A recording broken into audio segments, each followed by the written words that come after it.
How do you gauge the quality of the work that you make? That is probably the biggest question of all, isn't it? Well, it's a constant struggle, isn't it, between, I mean, I taught art for a long time, and I knew when I had a very talented student. At the same time, I knew when I had a student whose ability to tell a story, to go beyond the ordinary, was not matched by their skill, their actual, sort of practical skill. Both those things were fascinating to watch, and both those things were evident to me from the outside. So I try to employ a little bit of that critical teacher, if you like, in myself. So I know when I do something and it doesn't quite fit the bill, and people say, oh, you're too critical, but actually I don't think I am. I think I try to pull back from that overt, criticism of yourself, because that's destructive. But I ask myself the question, does this really mean something to me? That's the first one. Is it significant? Is the story worth telling? And then I will find the means to tell it, and hopefully the means will match the gravity of the story, or the importance of the story, or the theme. But it's a constant search for matching the two things up, the story that you're trying to tell. In my experience, if you feel it, there's a feeling that all artists get. I'm sure you as an artist will feel that too.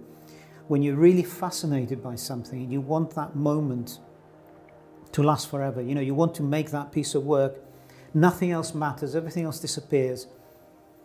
And that moment's amazing. And if you can sustain that as you do your practice, as you come to new pieces of work, new themes, I think that can really be massively life-enhancing.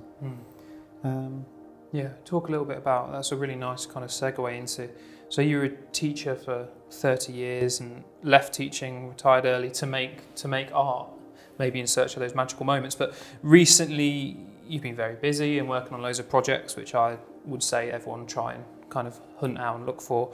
You won't need to look very far, I wouldn't imagine, but often working internationally as well. Was this what you foresaw when you retired, or was it accidental? Like, are you in a good place? Is this what you envisaged?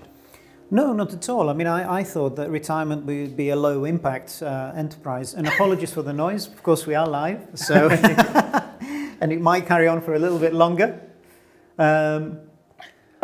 Shall I move it? Let's just move that for a second.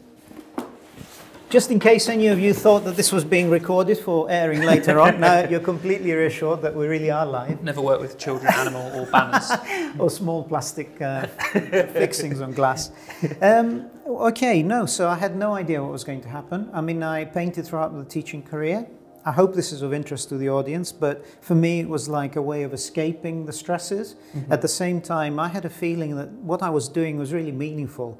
I didn't know to what extent, on what level, and I wasn't really showing the work. But it felt really important to sustain it. When I retired, I thought this would be a low impact enterprise. I would perhaps, relax a little bit, but actually it's become completely different to what I envisaged. In fact, it's taken on a life of its own, without any calculation, without really organizing exhibitions and things like that. And I know you're going to ask me how that happened, right? Yeah, in a minute. So